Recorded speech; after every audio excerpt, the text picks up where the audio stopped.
I got to get my three on. Need some help here. Three, two, one. How's it going, guys? That was quite weird. That was my, maybe it's, I was trying to do a three. Maybe it's because I'm on multiple phones and laptop all day, crippling my hands. But anyway, hey guys, I'm Jason J. Daniel. Thanks for joining me on the Jason J. Daniel Show live on the internets everywhere. Remember, George W. Bush called it the internets. Remember that? So that's why we say the internets, because we can't forget George W. and all the chaos he caused in the world. So that's our little shout out to him. Hope you guys are good. Wow, it was a really fun weekend. Um, it's a Maniac Monday for the Democrats. The Democrats, sorry, that's what they are. I gotta just call it like I see them. The Democrats are completely in manic panic mode. So we'll talk about that. Obviously, Jay Jones is in so much trouble, not just politically, but like probably emotionally, probably maybe even with his friend circle, his family. This is a devastating scandal for this guy. And if you don't recall him, he's the cat who said in a text message, I mean, how could you have missed this if you've been on social media? He's the guy who said in a text message that he wanted to have his political opponents assassinated violently with a gun. And then, oh, by the way, can you kill his family, kill his children in front of his wife while you're at it? This is what he said he wanted to happen because he was so angry over something somebody said. Free speech. Another violent Democrat wanting to kill people for free speech. We keep talking about this. We've been talking about this for years. We've been talking about where this was going because of the rhetoric from the Dark Brandon era, the Joe Biden administration, President Auto Pen. We knew where this was heading because of all the nasty things they did to the J6ers, to anyone who protested, anyone who even shared a meme, anyone that didn't believe in the vaccine that was just completely toxic, anyone that didn't agree with Gavin Newsom, and the list goes on. Anyone that didn't agree with Pelosi, Harris, if you didn't agree with that agenda, they ostracized you, they canceled you, they attacked you, they tried to violate your civil rights. Well, not try, and in most cases they did. So there was a lot of terrible things that came out of that era, and it all started with the protests over Black Lives Matter, George Floyd, all that chaos that happened from that. And I'm not trying to revisit that. Everyone can have their opinion on what that was about. But one of the results of that, because that's not what this show's about, but one of those results of that was all sorts of political violence being appropriated and then being rubber stamped as that's okay. That's okay with us because everyone deserves it, right? Target deserves to be rated. Their windows need to be kicked in and all of the money taken out of their cash registers because social justice demands that.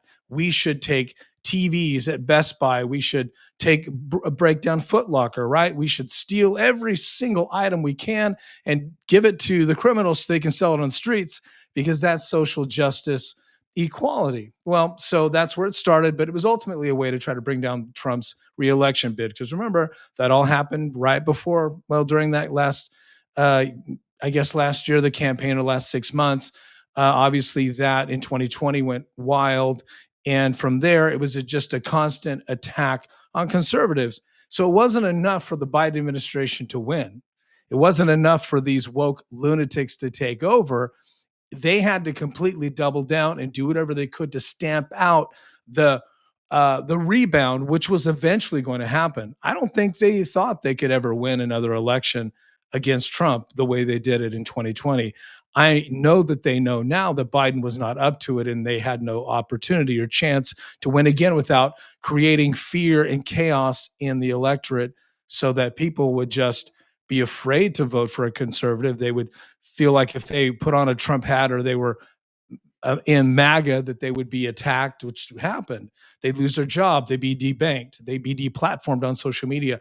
They would be attacked for free speech. That's what they wanted. That administration and all of those demons in that administration, now that we know they're just people possessed by just ultimate evil, all the things they did was to completely set up for the next election. That's what politicians usually do, especially Democrats, because they know that if they don't start very early, then they'll be exposed. And when they're eventually exposed, because they're always exposed, like Jay Jones, whenever they're eventually exposed, they have to have enough time to create lies and fantasies and deceptions so that you will be brainwashed into either not voting or being okay voting for them. So, where am I going with this? Well, you're seeing now with Jay Jones and all of the Democrats, the maniacs encircling him. You're seeing the end result of that hubris, them thinking that they can do whatever they want. They can threaten whoever they want. They can judge you, ostracize you, threaten to kill you. And then now, as we know, actually have lunatics, dog whistle lunatics to actually kill you. Now we know that that was the end game because they just can't win elections when they're honest. So that was a long intro. Sorry, guys.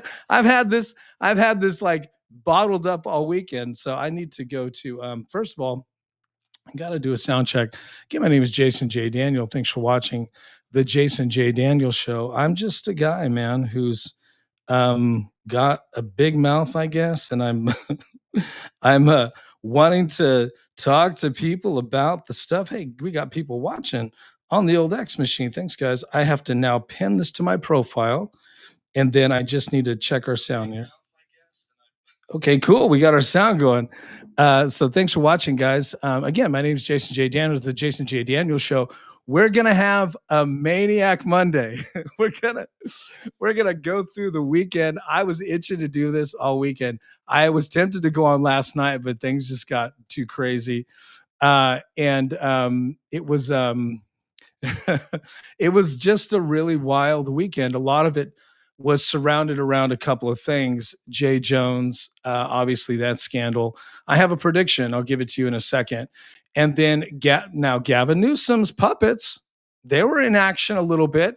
Gavin's toned it down a bit. I think he really understood the chaos that he brought on himself like a weekend ago, because his wacky weekend, like it reverberated, right? So I think he told his little foot puppets, his little foot soldiers to calm down. But Izzy got loose. So we'll talk about Izzy. Izzy is one dumb person, and we'll talk about the chaos he might have to deal with because of an accusation he posted on X over the weekend. I think it was yesterday. So much stuff happened. Jay Jones really monopolized things. And then obviously we have the clown show in Portland. And now so we have ICE operating everywhere, but in Portland and in Chicago, that's where you have the politicians and actually the leadership of Antifa all working together because of the money laundering and just the kind of the dark networks they have going there. So they have to really make sure the National Guard does not stop the illegal immigration of the dangerous violent offenders. Keep this in mind. This is all about violent offenders. I do understand that, yes, people are being caught in the crossfire, maybe a poor choice of words, but caught in between, and others, nonviolent illegals are being deported. I can't speak to that because that's on them. I'm sorry. We all have our things we have to do, right? If you're illegal for 20 years or 10 years or 5 years and you bring family over, that's a conversation and it's probably going to catch up with you. At least you knew Trump was going to get elected and you knew that was happening. I'm agnostic to some of that to a certain point because there isn't a lot we can do. It's sad, but there isn't a lot we can do. But what we can support is violent people off of the streets, violent felons, violent criminals.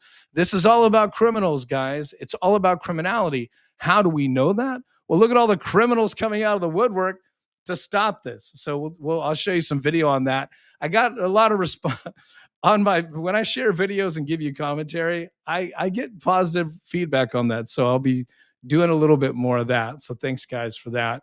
But let's talk about Jay Jones first. So we're going to get into that because it's really important. I do talk about state politics mostly, Northern California politics, but I think this is really important to talk about when it comes to Jay Jones. Not only is he just despicable with the things he did, and more stuff came out, by the way. He's apparently the same person he was texting who he was trying to impress. This, I'm not sure what. Sorry, my earpiece keeps slipping out, so I can take it out in a second. I'm just trying to make sure that we are all good. Yeah, so I'm not sure who he's trying to impress, but he was talking to that person in 2020 again, and I forget their name. We'll have to bring it up. This Republican, and she was interviewed again, and she said that he also said maybe if more cops were killed, then legislation would be passed in their favor. The Democrats. I'm paraphrasing. We'll read the article, but this guy is literally now he's on the record saying that he wanted cops to die for political gain. I mean, what? I mean, where does this end? He wants his political opponent to die.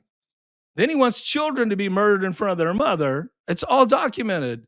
Now he is on the record saying that he wanted cops to die so they could win a legislation battle. And the legislation that he was trying to champion was so that police officers could be sued in court. So he wanted to give the ability for the state of Virginia to ultra sue cops for anything they might have done in the line of duty that would be, I guess, found to be liable for. That's the best way to put it. So there was a battle on this legislation, not popular legislation at all. That's not popular, especially with law enforcement. But he was trying to make headway with that, and so he told this same person that he texted the killing things. He also said he wanted cops to die, and if cops died, then he could get his legislation. Do you see what we're dealing with here? Like, there's no redemption for these people. There's no unity with these people. And I'm not trying to be like a bomb thrower. I'm just being factual. When you have a guy in Virginia who's running for attorney general, who is supposed to be an attorney, and I guess there's all sorts of questions now about, because that's what happens. They go through your life when you get in this kind of trouble. Now I guess there's all sorts of questions on, was he even legitimately doing the work that his resume says he did? Did he even try cases? So there's even questions about that. So if you're running for attorney general, I'm no expert, but I'm thinking if you have text messages saying that you want to kill children, which is a felony, by the way, threatening to kill children is a felony. Like in Virginia, this could be prosecuted. And I'm wondering when that's happening. Okay. Because that shoe is going to drop, because there's still a month. Yeah. Like a month to go, less than a month, right? A couple of days, because it's in November. So I guarantee you now, I think he's going to, well, I don't want to spoil my prediction, but I'll just say this.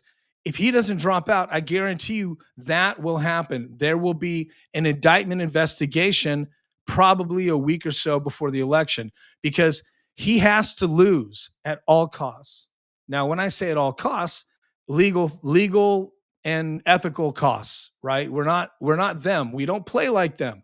That is the line that we draw. We don't do violence. We don't plot murders against when I say we, I'm now a Republican. I'm a conservative. So, and the war is against conservatives.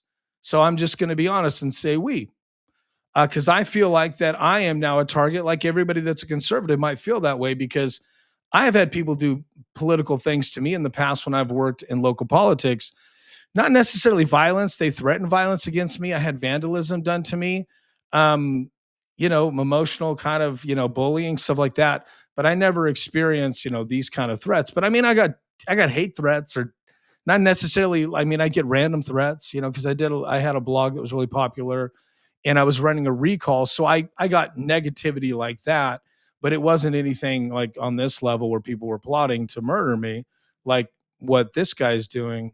But it's really important he loses, because it's a Rorschach test. You can call it a litmus test, I guess. It's just a test for us to know where are we at as a citizenship when these kind of monsters are exposed as running as sheep, but they're really wolves in sheep's clothing, right? They're trying to be cool like us. They're trying to be normal, but they're really just violent maniacs, monsters. Like, I'm hearing and seeing that people are saying, okay, this guy needs therapy.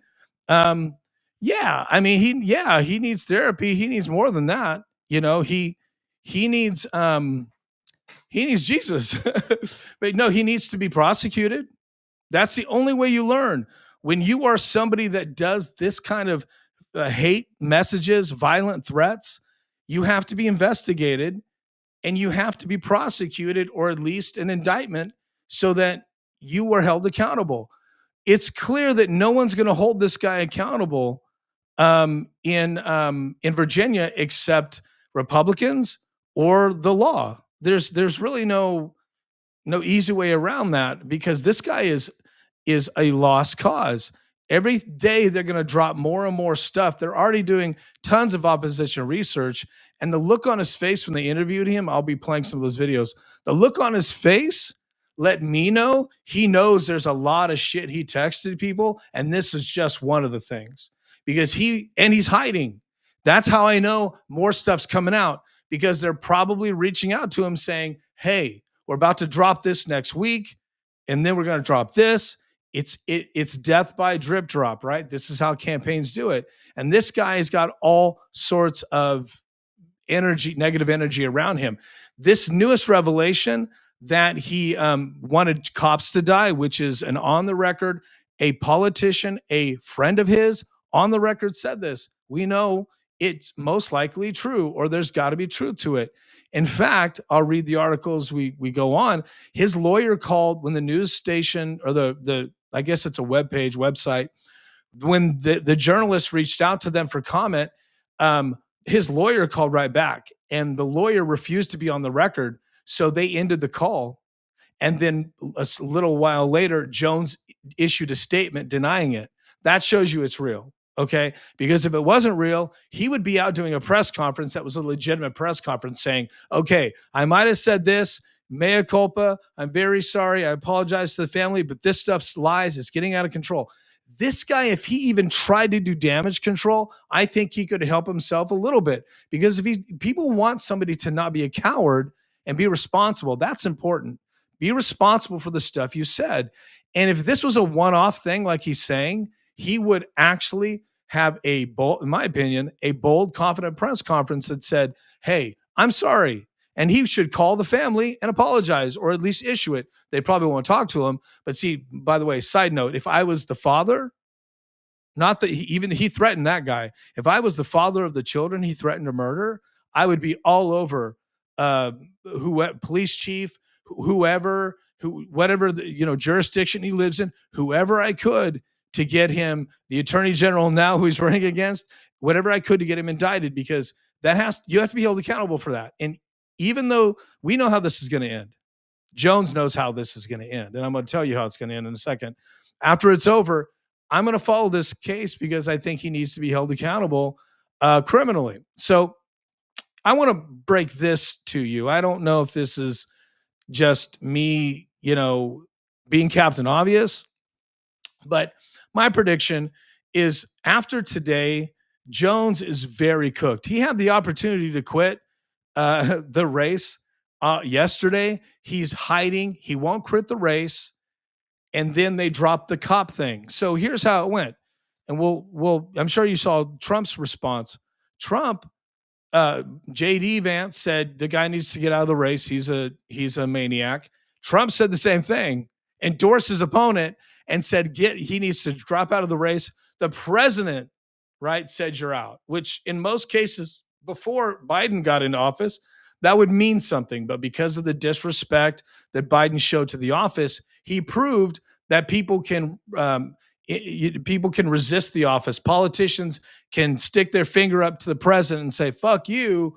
We're the states. We're going to do whatever we want. And that's because Biden created that infrastructure, or his pirates within the administration created that infrastructure in local and state governments so that when they did lose the next election, which we all knew they were going to, they knew it too. They wanted to be able to create a counterculture already embedded and get that deep state octopus just out there with his tentacles, because they knew the deep state was ending. They knew if Trump came back with a vengeance, they knew it was going to be a wrap. And that's what we're looking at. So we're dealing with. So my prediction is Jay Jones will drop out probably by Wednesday, because I've seen this over the years, some of you may have seen this, and I've never seen a scandal at this level, a guy not drop out or a gal not drop out.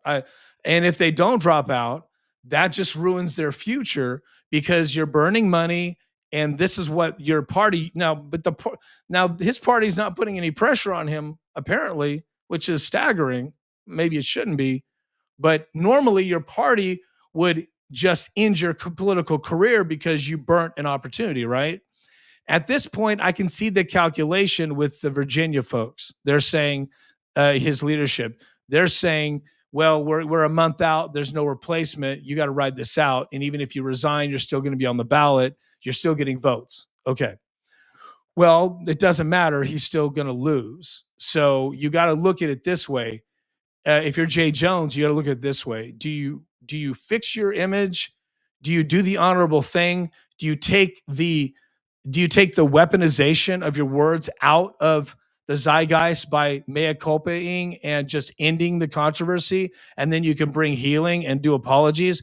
Do you do the right thing? That's honorable. They keep lying and saying he's honorable. The people that are supporting him in their statements, he's got integrity, he's honorable. No, he's fucking not.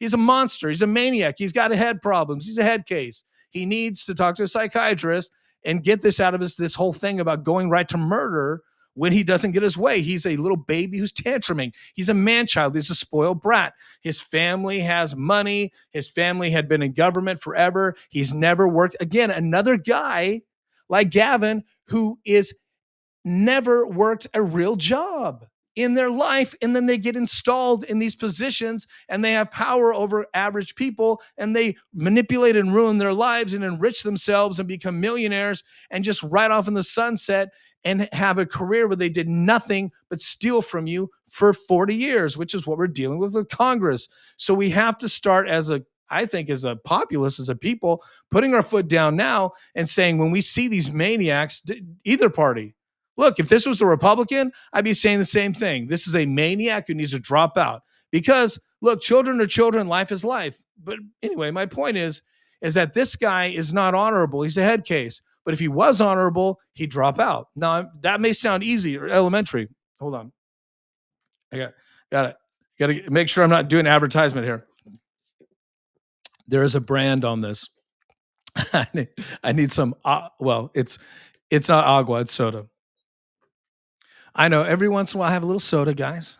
Don't hold it against me. What I was saying is he's not honorable, but if he was really honorable, he'd drop out. Now, let's talk about why I think he's cooked. One, you're threatening to kill children, and there's some people that actually really have a heart, and that's not cool, right? Two, you're an embarrassment. Three, the fundraising is going to stop because you still need to raise money at this level. You got to raise a lot of money. And there are donors who, if they think you're going to win, they'll put their chips in at the end. Not every donor is an idiot. Now, most of them are for the Democrats because they're just burning money, but they'll put their chips in towards the end if they think it's a slam dunk.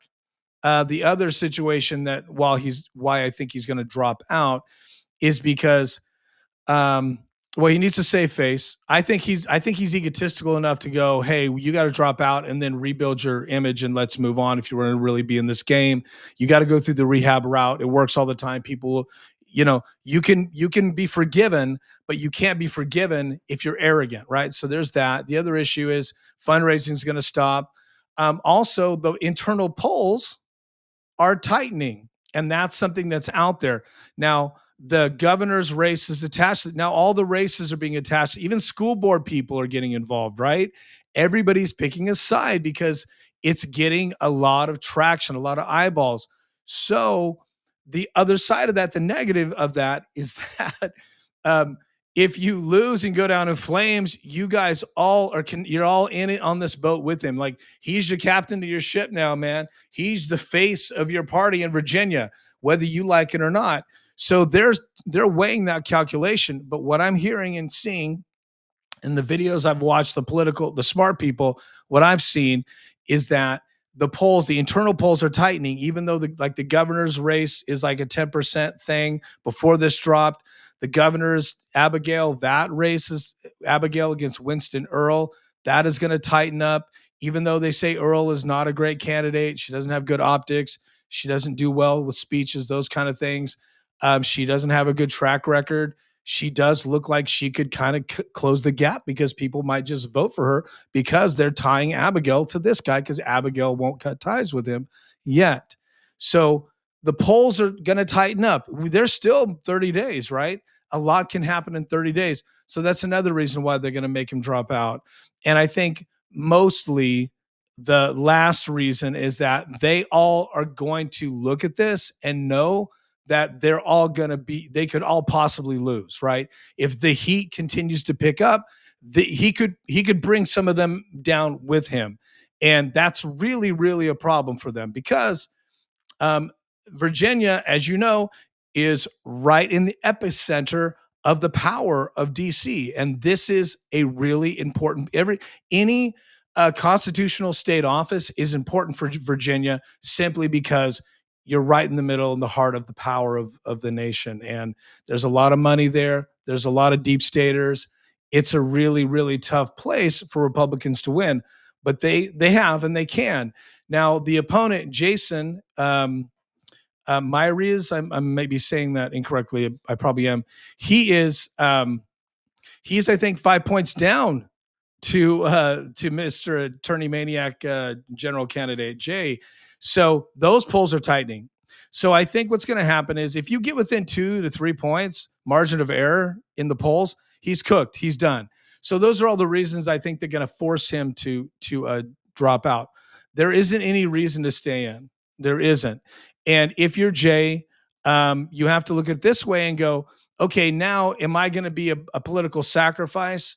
Either way, he's going to be. Does he sacrifice himself or does he allow them to sacrifice him on the altar of convenience? And if they sacrifice him, he's fucking done. Like they're not bringing him back. And if they go to him and say they could go to him this week and say, or today and say, look, you know, also the whole speeding ticket for the 116-mile-an-hour speeding ticket. Apparently, he had to do community service and he faked that. Apparently, he did community service with his own political action committee, which is not even legal. And that means he never really did it. So there's questions on that. Is he even a guy that obeys the law? So it's not just, thanks guys for watching, by the way.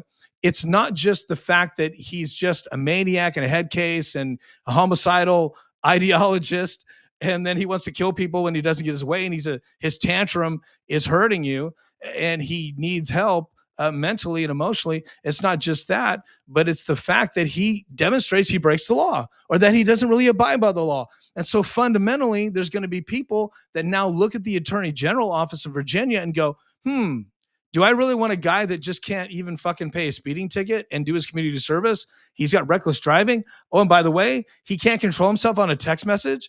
I mean, really? And then he says he wants cop. Like, people are looking at these rocks and going, I'm just going to throw them away. This is not worth it. People are going to vote for the guy by the way, he's running against an incumbent who is now starting to put the knife in.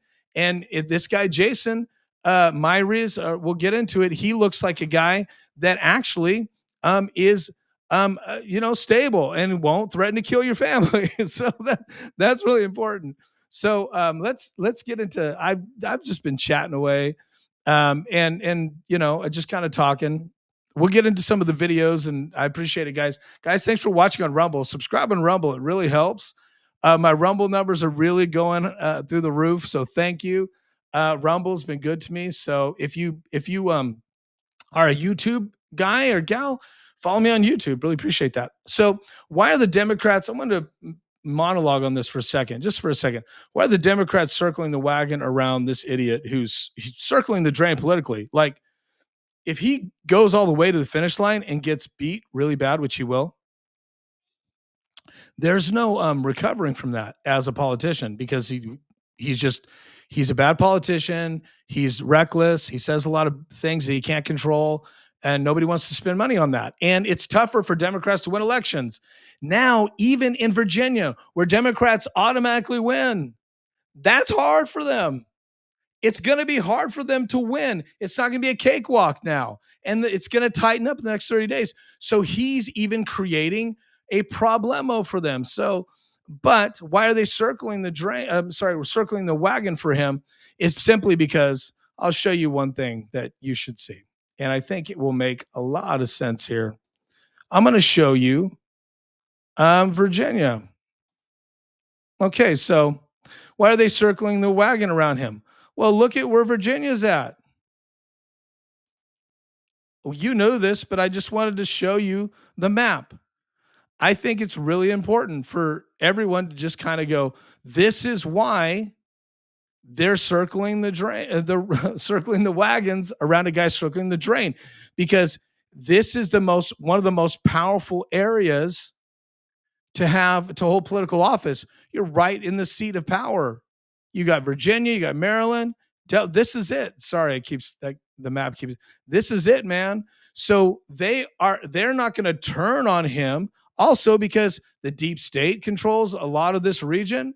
So you have deep staters who do not care about human life. Trust me, there are people in the deep state that don't care about human life, and that's why they can do this. That's why he can say, well, I don't care if people get double tapped if they're my opponent, because let's be real, man, we got a lot of deep staters, okay, who kill people, pull the trigger in the CIA, and they do dastardly things around the world. These people are okay with taking life. I mean, I don't want to get weird and dark here, but think about this. There's a lot of death that our government does to people in foreign nations through the CIA. I mean, we know this. I mean, how many TV shows and movies that you've seen it romanticized? But there are people in the deep state that make choices all day. I mean, it's on a computer, it's and in the military, and they unalive people all the time, or they make choices that will eventually end in like somebody's assassination around the world. That's what we do. So you have people like Abigail Spanberger, is that her last name, who was a deep stater in the Middle East, working for the CIA undercover. I mean, this is a woman who doesn't care if people live or die when she's working. So why would she care about the people of Virginia? And if she really did care about them, she would make a stand and say, this is not acceptable. He needs to resign because this is not what our party does. But they're not going to do that because they have the deep state. They have to worship at the altar of the deep state. Plus, they're not going to dump him unless all of the large power players that are funding all of their campaigns, they fund them all, man. It's not just one. So they're all tied together with that deep state money. So once the deep state money starts to falter and they start pulling it back, then Abigail and the others are going to get the green light. The Virginia Democrat Party, the official folks at Rubber Stamp, they're going to get the green light that it's okay to dump this guy. And I think that's probably going to happen in a day or so, because they're going to continue to drip stuff. And if you can imagine, if you're Abigail Spanberger, if you're some of these other folks that have to go out and you're trying to campaign and you're in a tight race, and Winston Earl is obviously gaining momentum, you have to deal with that every time. You got to answer questions about it. And so it's going to become a drip, drip, drip on everybody's campaign. It is basic math that if you are tied to him and you're running in a larger race, especially governor, that he drop out. It's mandatory that a lunatic like this, who is bringing your party down, be compelled to drop out. And they're almost there. They're not there yet, but they're almost there. Everybody is turning against him. That's a normal human, except the people that have political power in Virginia that have a D next to their name, because they have to wait for their overlords to tell them what to do. And they're just not ready for that yet. So let's do something that is going to be a lot of fun. Let's go into let's go into some video about this. Let me show you. So let me show you. You probably saw this over the weekend. Hold on here. You probably saw this over the weekend. I always jump ahead. Sorry, I'm okay. Here we go. I'm sure you saw this over the weekend, but I'm going to show you. I'm going to play this interview for you. And here we go. And this is the response that he had after he got busted. A lot of politics is about trust. I can think of nothing more horrific than a mother having to hold her dying child. How can Virginians trust a man who said something so horrific so callously? Now, the way he answers this question like this is interesting to me. It's almost like he's giving him a pillow and a blankie, but I'll give him a pass because the phrase, the words he uses, the phraseology is fucking brutal. Like he said, "You said some horrific shit, baby." Like, so he's doing it in a very nice way. But so I'll give him a pass on that. Well, again, I am so deeply, deeply sorry. No, you're fucking not. For what I said. And you didn't say it. You texted it, you dummy. I wish that it hadn't happened. And I know he believes that, of course. Take it back if I could. A lot of politics. He doesn't want to take it back if he could. Let's look at his body language. This is going to be fun. Let's look at the body language on this. Well, again, I am so deeply, deeply sorry for what he doesn't look as deeply, deeply sorry. What I said, and I wish that it hadn't happened. And now, look, he's looking off. He's now trying to gather a thought. What's the next thing to say? I would take it back if I could. Now, he's making eye contact. That looks legitimate to me. Everything else is fake. He doesn't feel sorry about it. He doesn't really care about apologizing. He hasn't apologized. He said he's sorry. He said it, or that it came out, but he's not saying he's sorry to the family that he threatened to murder.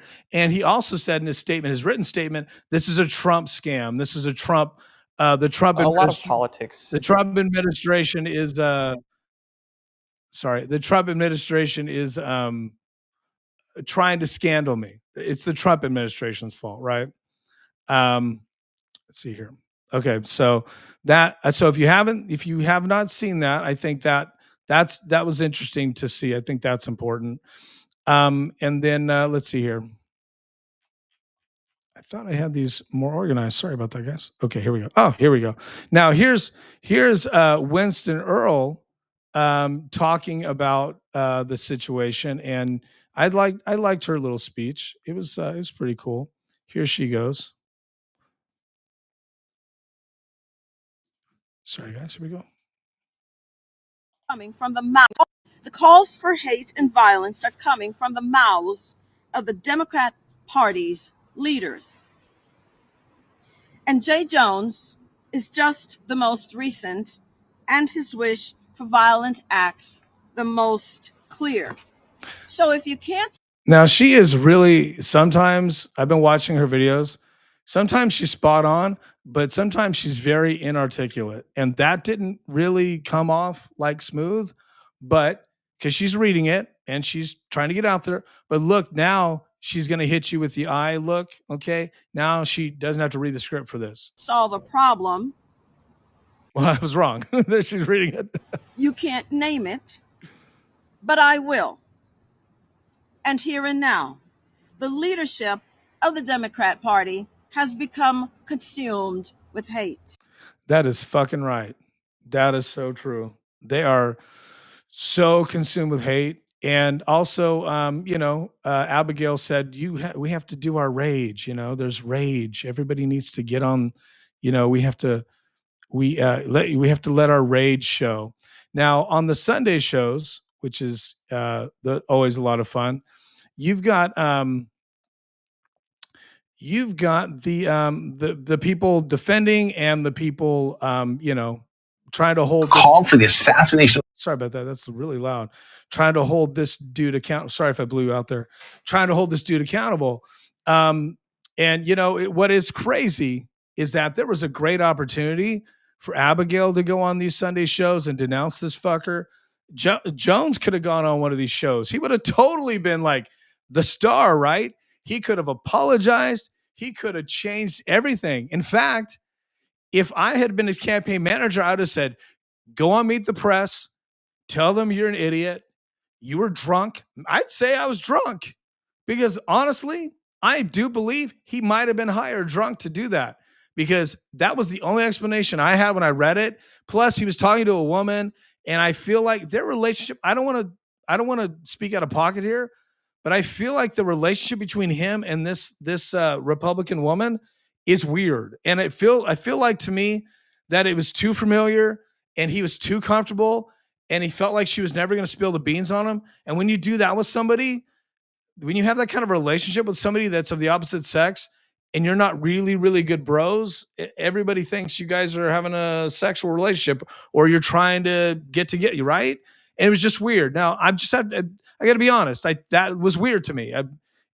So I would tell if I tell him, go out and meet the press and say, I had a drinking problem.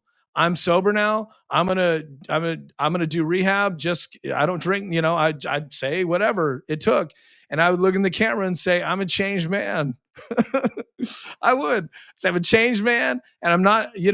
I am under control. This is terrible. I'm mad at myself. But if you vote for me, you'll have a man who is changed and he'll work right. He had not in the whole world. And then that would have totally empowered all of his cronies to be like, Jay Jones is a changed man. We can do this. And he could maybe even win by doing that. They missed it. He missed it. I would have done that because people are forgiving. The good thing about this family and other people, they're probably going to forgive his ass, even though he doesn't deserve it. But Americans are very forgiving. Now, there's this cat on Meet the Press. They're having a little round table. And here's something that's interesting that came out. Political opponent call for the assassination of that political opponent's family. And there's not one national Democrat calling for him. Hold on. Hopefully sorry. We went back too far. Okay, here we go. But can I also say in your interview with Leader Jeffries that can we stop with the pearl clutching about the mean tweets and sombrero tweets? That this week it came to light that the sombrero stuff. We haven't talked about the sombrero tweets. All right, you might be offended by that, but come on, man. Some of that's pretty fucking funny. Democrat candidate for Attorney General State of Virginia called for the assassination of a political opponent. Now this guy is he needs slow his roll. Call for the assassination of that because he looks kind of crazy when he's got crazy eyes. Slow your roll, baby. That political opponent's family, and there's not one. Look at the unblinking eye with this guy. I don't even know who this guy is. I should look at what's his name. Oh, we'll find it. But national Democrat calling for him to step aside. He hasn't even blinked. Not one. It's disgraceful. He's kind of scaring me. Nero, let me let you. He's like, look at that. Oh, he finally got it out. Respond to that because that is going to be a big story, I think, in the coming days. Okay, she's a radical left-wing loony, but she's right. And most of the time she's wrong, but she's right, the moderator. I absolutely think people should criticize that. You can criticize them? 100%. 100%. I think it was a private conversation. Wait. But still awful and disgusting. Wait, it was a private conversation. Wait, did you know? Just a private conversation. Let me tell Mrs. It's a private conversation that most murderers have private conversations in writing or on recording that are admissible as evidence. Okay, a private conversation is usually when murder plots happen. You idiot! Isn't calling for it public, but terrible. And it should be condemned. It's terrible. It should be condemned. She doesn't care, man. And then she's gonna look at him and tell him he's wrong. But then we should condemn that. But then you should condemn when the president calls the Democratic Party the party of Satan. Yeah. Okay. First of all, you guys are. But second of all, you're gonna equate. This is what they do. Words are violence. Now, when you actually say, I'm going to kill you, that's not violence, but that's the closest thing to it. But I still don't believe words are violence. You can have violent words that help people get there. But this is what the Democrat woke machine has been doing. And this private conversation chick is continuing that losing argument, which is if Trump says they're satanic or Satan or he's joking, that's just like saying you're going to murder kids. It never equates. There's no equation to that. And this is why this is wicked. It's evil. It's evil to have somebody go on a show and say, well, that's normal because Trump does it. We can go to murder. That's what they do. Because Trump said all these things and Trump made us mad and Trump took our pillow and blankie away and he won't give us cocoa and Trump won't read us a bedtime story, then we can kill people or we can threaten to kill people. And that is just bananas. It's bonkers. And if you're registered as a Democrat, you got to really look at yourself in the mirror and go, is this the party that represents me? The answer is fucking no. In all fairness. Why don't we just say both of those? No, they don't equate. You idiot. Paid the price for Sanford. Look how she's so excited thinking she made a point. She didn't. This is where the Democrats lose, guys. They're not the same things. Political violence on our side. But yeah, I agree with that. So There, tell me what kind of political violence on the right. I mean, he should never admit to that because that's a hoax. It's not happening on both sides. Where are conservatives shooting people on college campuses in front of their families in 4K in perpetuity, where you can watch it forever, just like ISIS and Al Qaeda? Where are conservatives doing that? They're not. Then criticize other Republicans or the president. I think I for really not have. saying But Satan. the fact that not one Democrat has stood out when he called for a political assassination, this moment of political violence is crazy. You know, I wish he's saying something great right there. I really wish he would just slow down because it's hard to understand what he's saying. But anyway, there you go. So sorry, I got a little crazy there. I was like, that's not cool, man. It makes me crazy when people try to equate it. Now here's something that's really interesting. This is Jay Jones's. I'm gonna play. It's fair to talk about both sides. A little amped up there. Sorry. I'm gonna play Jay Jones's campaign ad that he dropped on the 2nd before this all broke. I'm going to drop this campaign. I'm going to show you this campaign ad, and it's just going to be interesting to see what his platform was before these messages came out. Hard not to worry. It's hard not to worry. Everything costs more. But Jason Miyares is only worried about one thing, making Trump happy. It's hard not to worry with Jay Jones who wants to hurt your kids. Now, again, this is an attack ad on Jason Miyares, if I'm saying it wrong. Sorry, guys. He's the incumbent. When Trump cut Virginia jobs, raised prices, and defunded our schools, it was like Miyares was just cheering him on. Jason Miyares is a coward. He's too weak to stand up to Trump, and he's too weak to be. Wait a second. He's having a cup of coffee. Look at this. Too weak. Hold on. Well, first of all, he is Attorney General. so that's dumb. He's not too weak to be Attorney General because he is Attorney General. So you should have said he's a weak Attorney General. Okay. I don't know. Maybe what they're trying to do. Incumbents usually win, or the percentage is really high. So what these idiot campaign people are doing is they're trying to make it seem like he's not in office right now if you're uneducated. And if you don't know anything about it, you would think that he's just running and he's not in office yet, but he's the incumbent. Our Attorney General. So he has a coffee. I'm Jay Jones, candidate for Attorney General. And I'll lower costs, protect Virginia jobs. Wait a second. How does the Attorney General lower costs?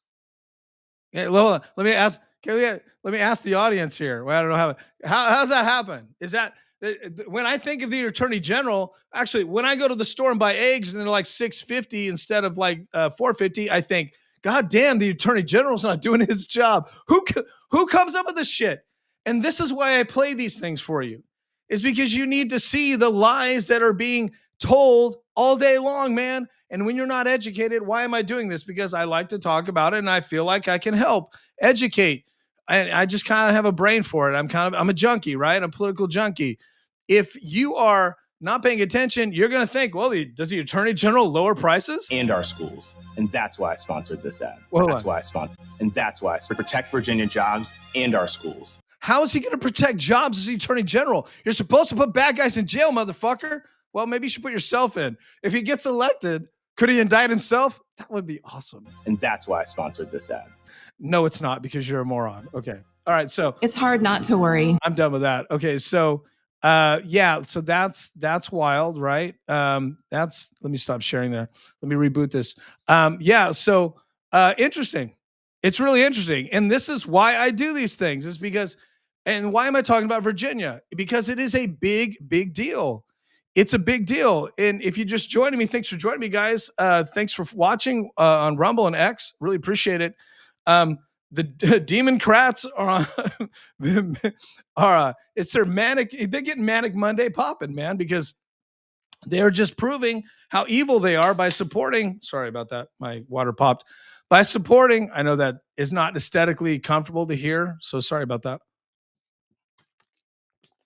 They're supporting a guy who's just an idiot, and he's a put together. He's a fake.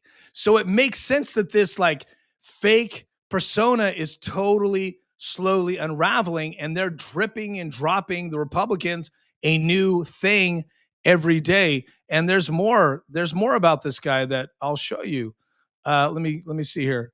So Let me jump to my. I have a bookmark that's for these notes here. Okay, so here's another there's another Jay Jones ad that I think is interesting. Now he dropped this September the 18th. It's called Decision. This is what he says. My new ad is called Decision. Isn't that ironic? Because they got a big decision. All right. Okay, here we go. Here this is Adele. I never thought I'd need an abortion till I did. I had a choice. Okay, this is getting dark. I didn't know it was about abortion. Okay, I did remember watching it earlier, but let's go. But now, Jason Miyares and MAGA extremists want to ban abortions in Virginia. Okay, so it's interesting. Now I'm not going to dig into abortion. In fact, this is down the alley of Attorney General, so it is important to the conversation. But to call someone extreme MAGA is a dog whistle. That is the Dark Brandon dog whistle. That's what they have been doing for years so that people get violent and angry and ragey. Miyares tried to ban. Okay, abortion ban. You got to look into that. What does that mean? I don't know, so I can't tell you. But so I'm ignorant to exactly what the AP story says. But I will say this: I don't trust the AP. They lie all the time in their stories. Before, he'll do what Trump and MAGA want: make abortions illegal in Virginia. Miyares is too weak to stand up to Trump. He's too weak to be our Attorney General. So they're doing this thing where he's too weak. But he already is the Attorney General. So if you want abortion, I'm Jay Jones. Jay Jones is saying, running for Attorney General. I'll stop an abortion ban in Virginia, and that's why I sponsored this ad. Okay, so why is this interesting? Because when it comes to abortion, sorry, I have this on. When it comes to abortion, we know that it's a states' rights issue and states can make their own choices on it, but the legislature does it. I'm wondering, this is just a question, I'm no expert on these things. I'm wondering how Jay Jones says he can stop abortion from being banned in Virginia. Now, I kind of have this feeling that the legislature, which is so blue, right, would probably never ban abortion in Virginia. I'm not sure if the Attorney General has that kind of power, so I can't critique that, but it is a powerful commercial. I'll tell you that. Abortion is a powerful thing.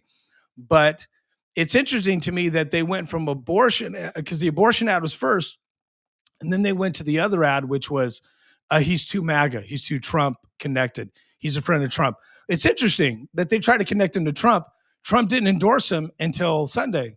That's interesting. Maybe Trump was going to endorse him. So that ad's really interesting to me too.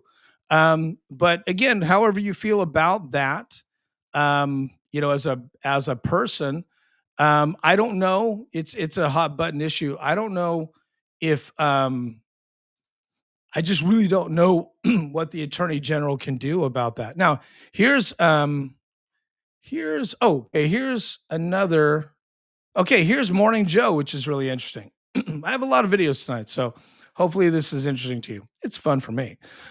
So Morning Joe talked about it today, which I was really surprised that they took this.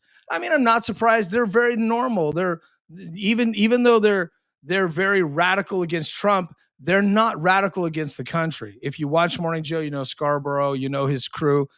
They just hate Donald Trump, and they're even changing their tune on that. After Trump won, they had to make amends. But they're more anti-Trump than I guess, conservatism. So I shouldn't be surprised, but I was a little surprised by this. And here's what here was the conversation this morning on Morning Joe. For text messages, horrible. I didn't want to read them out loud. Yeah, they're pretty horrible. She's not being dramatic. It's staggering. And when you read them out loud, it makes you feel dirty.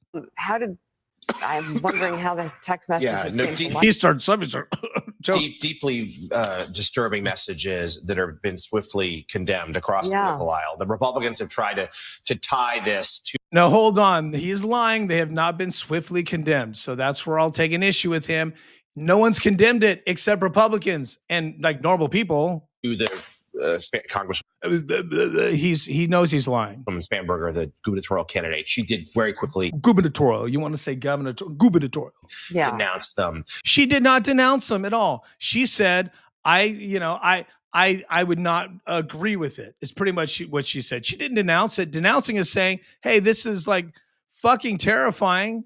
I'm really rethinking my my friendship with this person. That's a powerful statement because deep down, she might be. I mean, she's a deep stater, CIA overseas, so she's probably cool with like bad things happening to people, but or she doesn't have a conscience about it. But I think others are probably going, is this my friend? But it's unclear whether this attorney general candidate will stay in the race. I think there you go. Is exactly what I'm saying. There's no way in hell they'll let him take this to the end and everybody go down with the ship. And today the polls have already tightened up. They're already, and there's another poll's going to come out for sure. It's a great thing to poll on. Everyone has an opinion. And these people are plugged in, man. Growing sense that he probably should not. We heard President Trump last night. But even some Democratic leaders, John Hyman, have started to say, like, look, this is inappropriate. You can't, and especially at a time right now with such concern about violent rhetoric and political violence. Who says that? Yeah. Yep. Who does that? This is just way beyond the line. And also, these people here are like, they're calling Trump. Like, Trump will take their call. Like, they are plugged in. And so they look at little junior leaguers like Jay Jones with like, they'll look at him with disrespect. One, because you got to be smarter than this. Two, they're like, how did he now he's like, he's bringing us all down because they're all raging liberals at this table. Well, I don't know about, let me just speak for Mika, but it's a very liberal conversation on MSNBC. But they're looking at it going, he's going to take us all down, man. That's why they're upset that this guy who had no power now is the face of the Democrats in Virginia. I would say, not to be too much on the high horse, it's wildly inappropriate under any circumstances. Yes. Today, tomorrow, 10 years ago, 6 months ago. I think the pressure is going to be on Spanberger and for the whole of the party to ask this candidate to just quit the race. Exactly. Spanberger is probably going to be the one that says it's over because she's the lead horse, and it looks like she most likely will win the gubernatorial race. I think it's John Heilsberger. I think that's his name, the guy on the screen. So no disrespect. I'm not really good with all these names. Who is, right? There's a lot of names. Some names I'm good with. But yeah, he's totally right, man. Like, I couldn't have said it better myself. Like, it's so inappropriate if you're, a lawyer, you're a school teacher, if you're, working at, Taco Bell, and just, it doesn't matter who you are in life. It's inappropriate at any level to say that about children. Because just both, it's the right thing.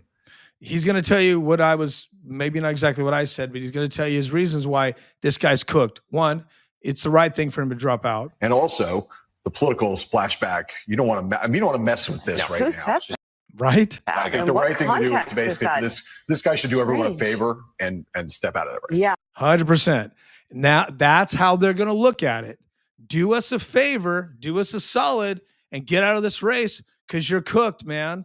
And if he doesn't, then you'll start to see them denounce him. That's the last straw. Because they'll know they have to. And if he doesn't drop out, he's done forever. He's not going to come back and run ever again. It's over for him. This is really one of the worst things that can happen to somebody who's really trying to, run for a really legitimate high office in the state. It's super terrible. Okay, well, the end of the video.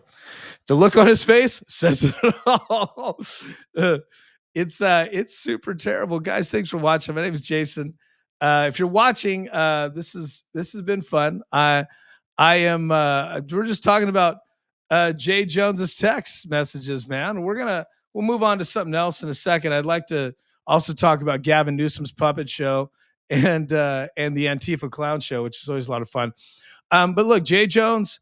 Again, his text messages were really clear. He wanted to murder his political opponent and murder the children, like painfully and violently in front of his wife, make the wife watch so that he will change his votes, so that he'll change his political it's just his policies. It's just crazy. And then the news came out today that he also said, I think before that, to the same person, he wanted police to die in the line of duty, which would send a message that police need to be sued, and that it's kind of the defund the police thing. And he wanted his legislation that he sponsored, because I guess Jay Jones was in the House, or their Congress, or their state house. Sorry, he was a representative. And he was trying to get legislation passed that would allow law enforcement to be vulnerable to lawsuits. And he thought he could get it passed if police officers died. That's wild shit. And if you're watching, thank you guys. My name is Jason. This is Jason J. Daniels Show. Monday night edition. I know I was up against football, so thanks for watching. I don't know. I stopped at halftime, so the Chiefs were looking pretty good. So we'll see if they held on to that. So I'm going through some of these interesting things that went down today.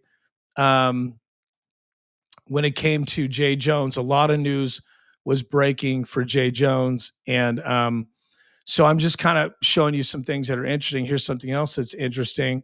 Just kind of informing you the best that I can. Cory Booker endorsed Jay Jones, and he has not pulled that endorsement back. So there's that. Cory Booker, big time Democrat powerhouse. And here's one of the reasons why I really thought that once I saw this, and this was like a couple of hours ago, this broke, I thought, okay, I thought he was going to drop out, but this to me indicates it's over, because he had a fundraiser that he canceled. Okay. And that's the message, this email, and this email has been circulated. It's real. Former delegate Jay Jones requested today's event be canceled. We will follow up if the event is rescheduled. Thank you for participating in our Meet the Candidate series, blah, blah, blah. So clearly the guy does not want to be he can't be in public. He can't.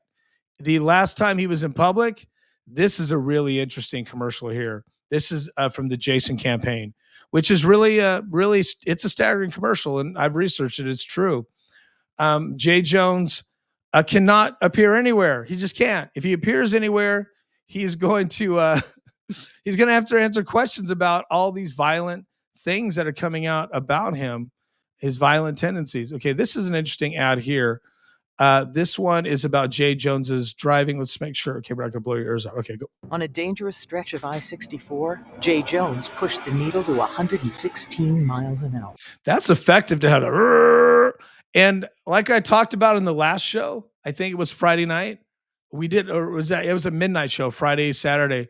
Thanks for watching that one. If you did, that was a late show. I talked about, I have a luxury vehicle that drives very fast. I could push it to 120, 125 if I wanted to. Clearly that's not, I never do that. I haven't done that. That's crazy. But I've pushed 90 to 95, not realizing it, just traveling, doing my thing on the freeway, and oh my God, it's easy in some of these cars to push it. 116, you have to work hard to, you're not accidentally doing that. That's why he got reckless driving.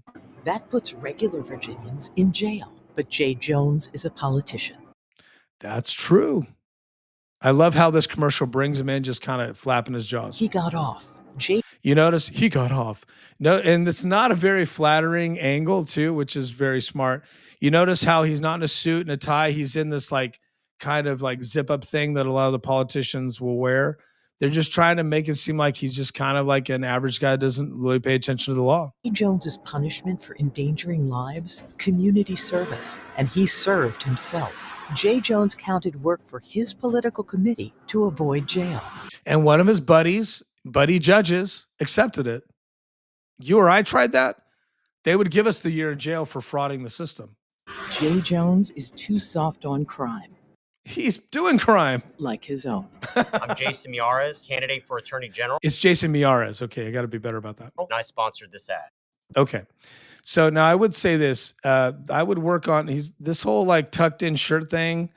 That's not really serving him well, but that's just me being picky. I'd have him in a tie right there, and because he looks super sloppy. I got to say that, I'm not really, I'm not not trying to take Jason down or anything, but I'm not like hyper impressed with either one of them. But I'm you know, I'm an open-minded guy. I'm an open-minded guy. Ooh, hold on here. Oh, sorry, I lost you for a second. I'm an open-minded guy. Cool. Hopefully you're still there. Cool. All right. I'm moving screens around and my screen disappeared. I'm like, oh, okay, but I knew we were still live. So there's let me see here. There's we got some more stuff. I'm gonna get to the actual, there's an article that came out today, which is really important. Oh, this one's interesting. Okay. So this cat here, the Speaker of the House, this is interesting. Let me show you this. So the Speaker of the House on Sunday went to church. The Speaker of the House of Virginia, he went to church and was campaigning, which is always interesting to me. When now it's a thing they do. Everybody does it, mostly Democrats, and it's interesting to me that you go to churches to campaign. I don't know why. Now, obviously, Christians need to vote more, and that's a thing that both the conservatives and the liberals are working on, getting Christians out to the polls, right? Because a lot of candidates are just kind of like reprehensible, right? They don't really have Christian principles as the Bible, explains it, or as pastors teach it, right? And so some people are turned off by it. Now, there is a whole new movement, and I wouldn't say new, it's just more of a modern movement and it happened with Bush Jr. Because, they made him out to be the Christian candidate, and Trump's now taking that mantle. But with the Biden folks, you can call them evil, and you can do a lot of which is they are, but you can do a lot of things that will make them even a worse choice. You can villainize them to a point to where you're like, well, okay, Trump grabbed him by the pussy and had affairs. I'll vote for that guy because this guy's gonna bring, they'll bring the alternative is much worse. They have Satan in them, right? So that rhetoric, that when Trump says God's doing these things, or these people are evil, or they have a demon, that rhetoric it's intentional for churches and stuff. So, but it always blows my mind to see. The last thing I think I would think is a place to campaign as a church, but I will say this: there are some large churches in certain parts of the nation where Democrat candidates, especially, are encouraged to go, and they're expected to go on the campaign trail, and a lot of dignitaries show up and all these things. So I can understand that's more of and it becomes more secularized versus like we're going to Sunday church. But Bush, Trump, Clinton went to church a lot. Biden did. They did their church. They went to church as president. Usually, when there's trouble or scandals going on, they want to be seen with their Bible. So it's a thing. I have a thing with church and state separation. I think we have to take that seriously, but it's cool. It's a thing. Okay, so here we go. So we need to listen to what he says. To understand something. You need to understand something, because I'm going to tell you, I'm going to brainwash you. Here we go. We have to be mature in our thinking and how we vote. We can't get distracted because they want us to get distracted by the text message here. Okay, so you're immature in your thinking if you are not cool with murdering children. Let's listen to this. What is he really saying? Here or something else. Stay focused. Stay focused. Okay, so let's listen to this again. It's a short clip. It's important to hear again. So we need to understand something. Okay. We have to be mature in our thinking. And what does that mean? Mature in my thinking. So, and we have to break these things down, because these sound bites hit us and we listen to them. So he's saying, and first of all, no one's listening to him, but he's saying, maybe she is. He's saying we have to be mature in our thinking. So if you don't do what he's going to say, that means you have immature thinking. What does that mean? And how we vote. We can't get distracted. He specifically says how we vote. Now, that's illegal, by the way, church and state. A politician going in and saying, we need to vote this way is illegal. Now, when I was talking about earlier politicians going into churches, that is not illegal if they're not pandering and saying, vote for me. But it's pretty clear when Hillary goes into a church and she's in a campaign, she wants you to vote for her. That goes without saying, and it should go without saying. But what he specifically did is a violation of the Constitution. It's just not legal, and it's not fair. But they do that all the time. That's what Democrats do. The Constitution doesn't matter. Rules do not matter because they gotta win votes. And you're immature if you don't vote for him. You're immature if you don't look at Jay Jones and say, I want him to be the attorney general because he has bad judgment, but it's fine. He text messages ladies at odd hours, death threats, and wants to kill kids. But I have to mature my thinking. I'm okay with that. They want us to get distracted by the text message. It's a distraction. It's not real. This is the magic they try to perpetrate on you. This is the hypnotism. Don't listen to what you see. Your eyes are fooling you. That's what Democrats do. Don't pay attention to the economy. It's great. Things are better. Gas prices are down, except in California because of Gavin.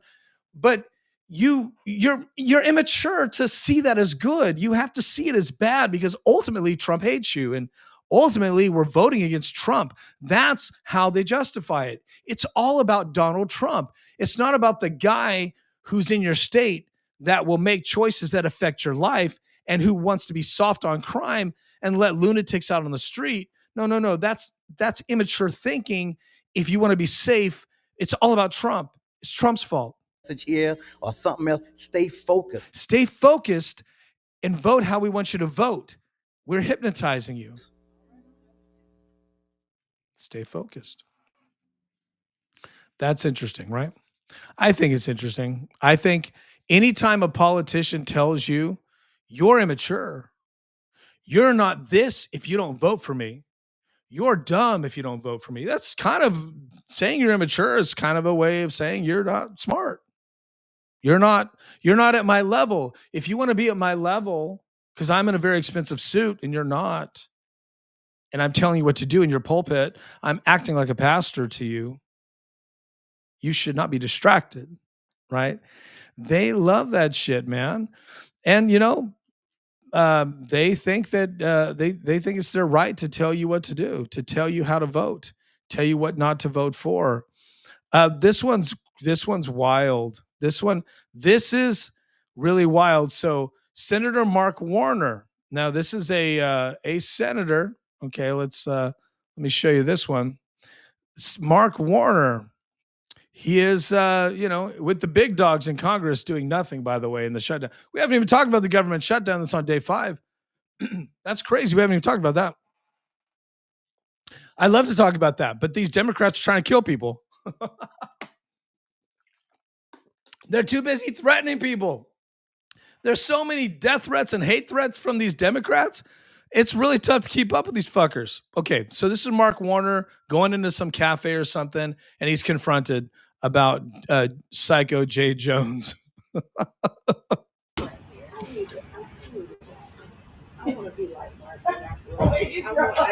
so it's his SUV, and they're kind of waiting. Okay.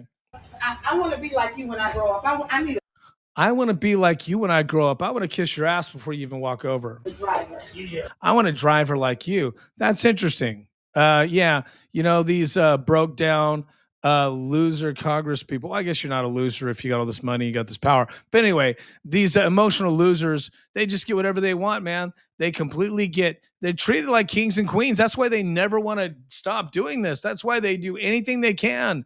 That's why these people will totally be silent when it comes to a lunatic like Jay Jones, because they all want to just be one big happy family of takers. Look at this guy. He looks like he hasn't worked out or eaten a vegetable in a day in his life, and he's making choices over you. He's making votes over your well-being and your health and wellness. He looks like a zombie. Sir, do you condemn political violence? There's the question. Oh, but we're just going to hug and we're going to laugh. We're our coffees. We're laughing. Oh my God, you're so. Oh, look at this. Look at this. Look at this. Oh my God. Oh my God. Let's just hug. Look at his lips. He thinks he's gonna get kissed. Ooh, he went right in for the. She said no. He went for the kiss. Senator, do you condemn political violence? Oh, look at him. Oh, I'm going to get in really fast. I have to eat. Where's he at? Like a steakhouse or something? Good morning. How are you? Good morning. How are you? Shut the fuck up. No comment. Senator, do you condemn political violence? Dude. Okay, well, he could have been a little stronger. Do you condemn political violence? He got outsmarted by two ladies with coffees. Senator, do you condemn political violence? Senator, you condemn it? Good morning. How are you? No comment. No comment. Wait, he said no comment for him? Or do you condemn political violence? That one actually was funnier than I thought it was going to be. Do you condemn political violence? Well, okay. So all joking aside, what is interesting, and I think it's pretty wild to think about how people react to power. It's interesting. So there's two lessons to learn there. Those ladies are just kissing ass. Oh my gosh, kissy, kissy. They're kissing that guy's ass, right? He's walking all like a sleaze stack. And then so they're just the power. Like, oh, I want to be like you when I grow up. The power. Like people, you gotta understand these politicians.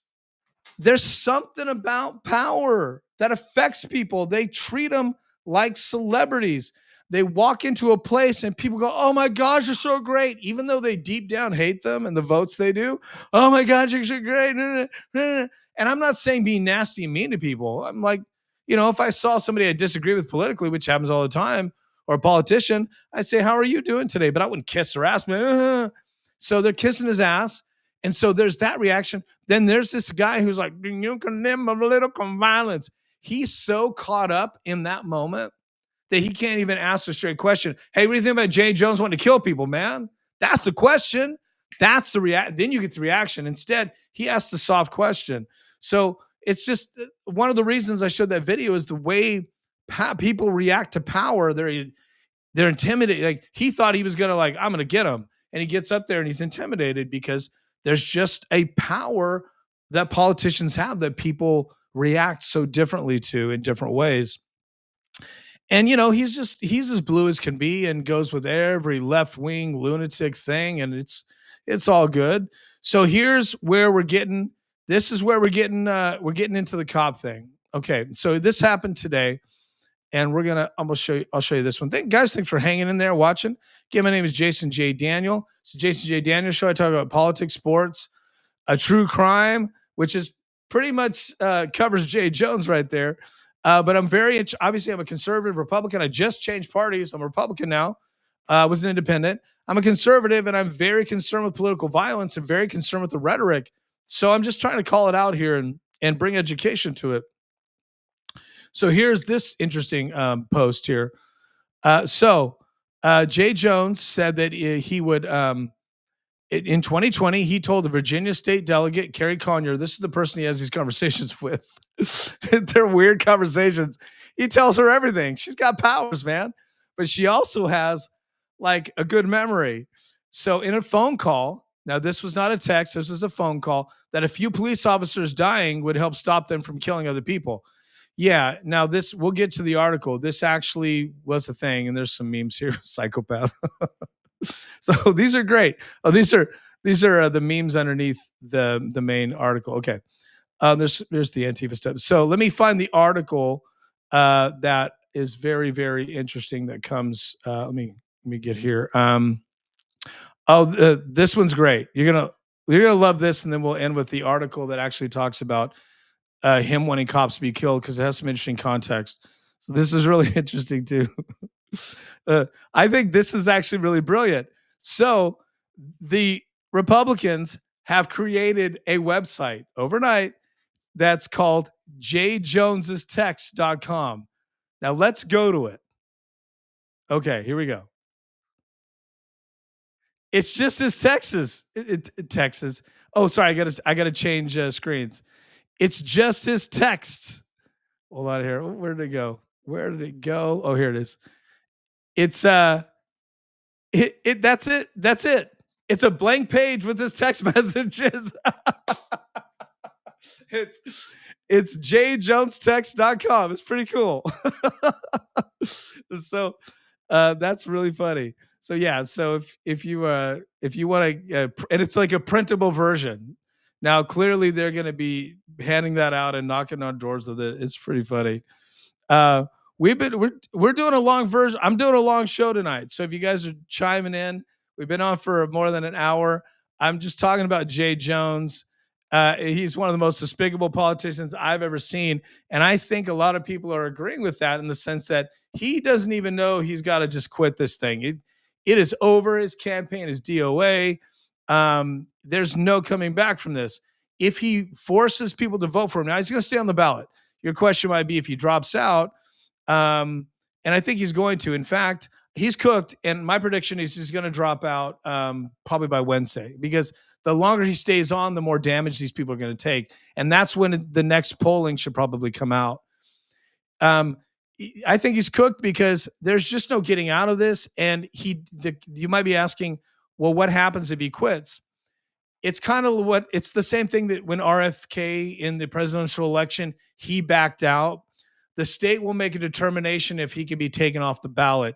This close, he can't be, most likely. So they're going to say, well, he's on the ballot anyway.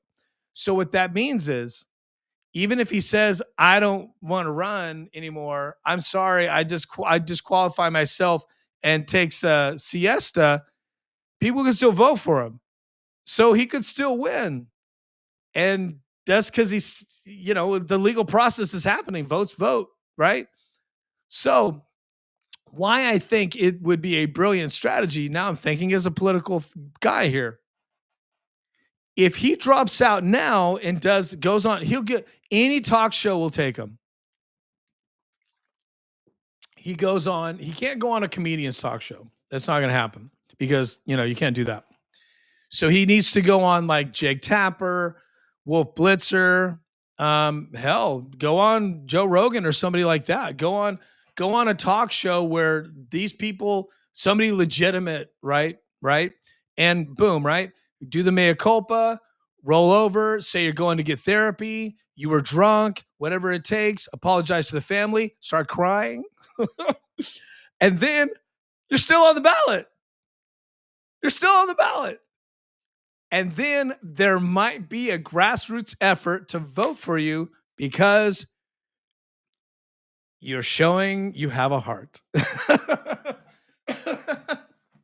I'm telling you, it would work. I think it could work. That's why when I say he's cooked, I just mean as his official campaign. Now, people won't spend money on you. You might actually maybe win, right? Because like fundraising will stop and they won't feel guilty about it. And you can say, I don't want to burn your money. And you can start campaigning. You go into rehab or go to psych treat, whatever it takes, right? Then you could do that narrative and show you're like the compassionate person, and you can buy a Christmas gift for the kids or something, do something, just go on a media blitz to show you're sorry, right? Which would take the heat off of everybody else. It would put the heat, keep you in the news.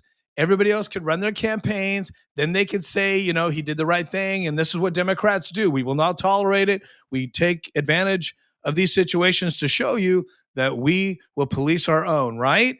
And it makes everybody stronger. Everybody starts to probably win. And then if you accidentally win, cool, you might win. If you don't lose that bad, then you have a life. You come back. I just solved his problems. I just told him how he can get out of it. That's what damage control people do. I gave him $1 million worth of advice for free. But the problem is he's running. He's now, I showed you earlier, he quit a campaign. He had a campaign thing tonight. He quit. He's hiding from the media. He did do a tweet today, which was interesting. In all fairness, unfortunately, I didn't know about this till today. There's a member of the state legislature in Virginia. Her child passed away. I think it was an illness. maybe a long-term. So, my heart goes out to them. And, it's obviously this is not, that's it's terrible. It's terrible. And Jay Jones posted a post on X saying he felt really terrible about it. And that's admirable. Now, I think it's tone deaf. I don't think he should have said anything publicly, because people are now going to say, well, you're just trying to, that's the problem here. He's tone deaf. Like, that's not political. Now, it's a nice thing to do to tell, but to put it out in the public, no, you should just make a call and do it. And now you brought them into your politics, right? You didn't need to. That's why he's either an idiot or he's tone deaf, because you post that to show you have compassion or whatever you did it for, which was really a bad decision. He can't afford somebody, I guess, who is smart to guide him politically. He clearly can't do it himself. And there might be more bombs that are about to drop. That could be it too, where my rehab idea may not work because, he's got another skeleton to follow the closet. And one of the things we talked about earlier, if you're joining me late, is why were the Democrats circling the wagons around this idiot? Why? Well, because they're all tied to him in fundraising, and now he's the face of them. So they have to try to show that, it's not a panic, even though they're totally panicking. And they have to, see, then there's a lot of deep staters that run these campaigns and run. I mean, Virginia, it's right there. I mean, it's right next. It's Washington, D.C. is right there, right? So I showed the map earlier. So it's the hotbed of where all political activity in the nation happens. So there's a lot riding on these constitutional offices in Virginia, a lot. So the whole thing is a clusterfuck for them. So they're circling their wagons, and they're probably listening to the fundraisers. If the fundraisers let them off the hook, then they'll let them go. And look, trust me, even though Abigail and some of these others in Virginia are, holding on to the Titanic when it's going down, or they're playing the violins, they all want to throw this guy off the boat, because who would want this guy attached to them while they're campaigning? Nobody. So it's a political decision to circle the wagons. Even the the Democrat Party of Virginia has issued a statement. He's a compassionate guy. This was a long time ago. He made mistakes. He has integrity, blah, blah, blah. But you got to vote for him because Trump's the devil. And that's wearing out. That's wearing thin. This whole Trump's the devil thing. Are you noticing how it's not sticking to him and now it's sticking to you guys? Because you guys are actually acting like you're working for the devil. You're acting like Satan. I mean, we should dress up like you guys for Halloween, because you're the scariest fuckers running around the streets in October. The Democrats are vicious, man. They'll do anything for power. So putting that aside, looking at the political calculation, there's no winning with this. It's not a winning thing. So I'll show you the last thing I'll show you on Jay Jones is the story that broke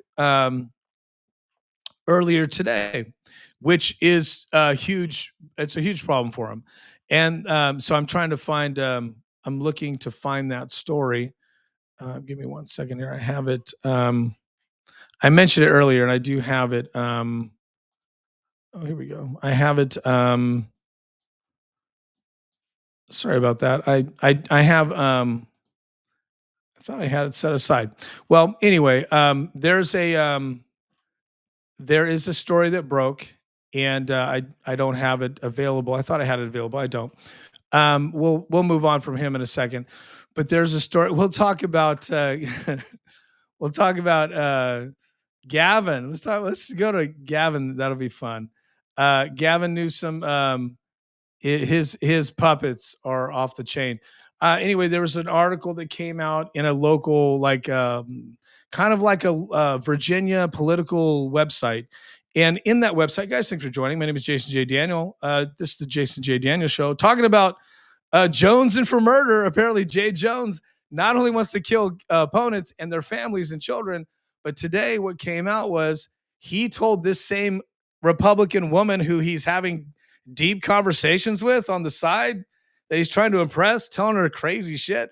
He also told her in order to get some of his legislation passed, he was hoping cops would be murdered to send a political message so that he could get his legislation passed when he was in the House, and he had legislation that was kind of like defund the police kind of stuff, and he was getting pushback. by the obviously law enforcement. So he told her, well, I think if cops are dying, then I can get votes. No kidding. This guy is a fucking lunatic. So he's jonesing for murder. And what we were talking about earlier, if you're just joining me, is that the Democrats, they're pretty much, to me, they're the Democrats because they're circling the wagon around this guy because of political gain and because of, all the optics. And instead of doing the right thing and say, dude, you got to pull out of this campaign, they're just being maniacs all Monday and doing everything they can to cover for him. But then another story came out. So that was not a text message. That was a story that was, verbal. It was word of mouth. But here's the kicker. And just, you can look it up. I forget the name of I should have had the article ready. I apologize. But you can look it up. But what happened was, or maybe I can do it right now. But the justification, he said, was if police die, that's good for politics. That's good for it's good for them. And I don't know where this guy I don't know why he got away with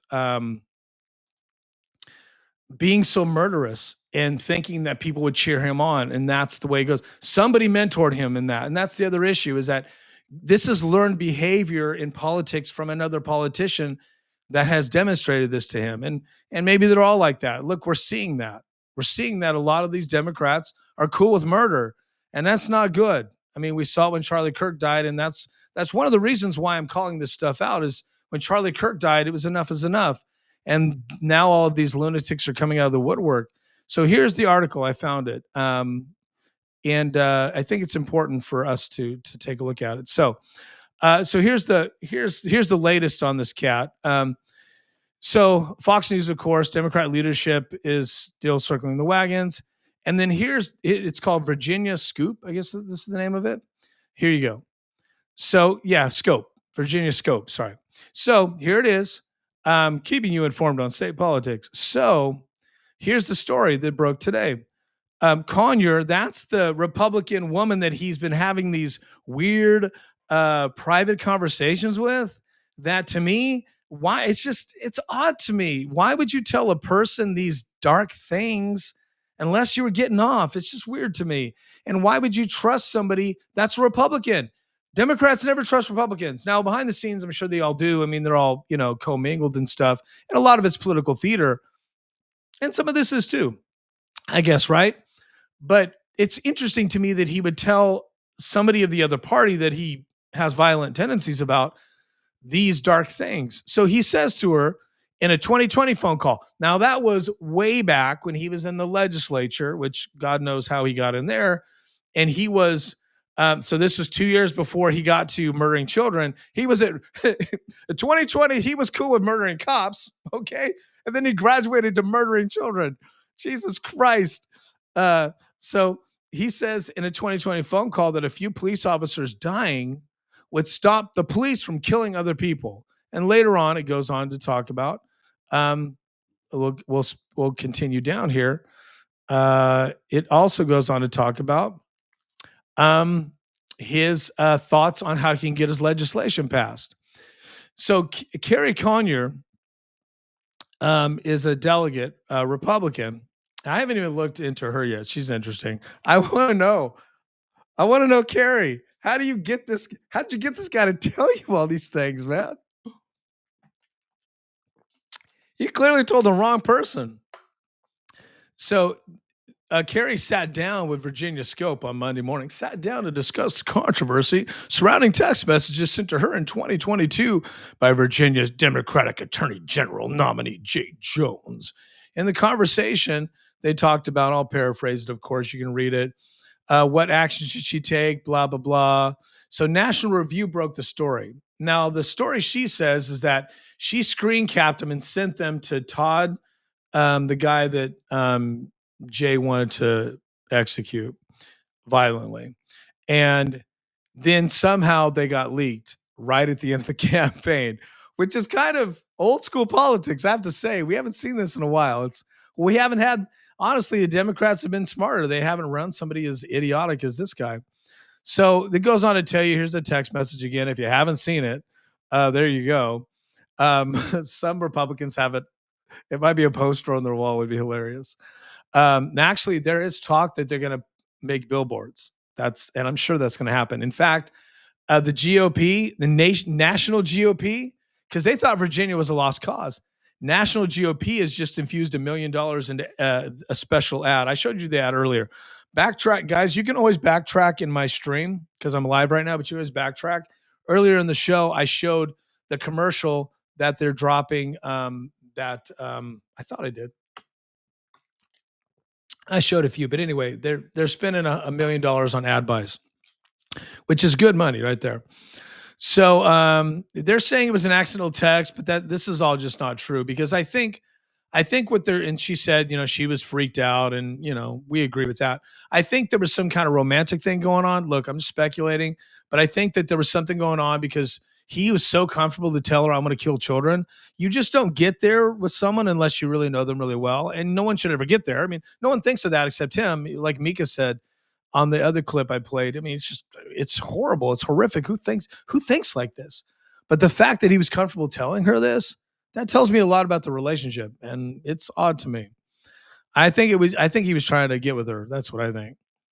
So they go on to explain this. And then she says here, she also said today, this was Monday morning, and then it broke this afternoon about 2:00 our time.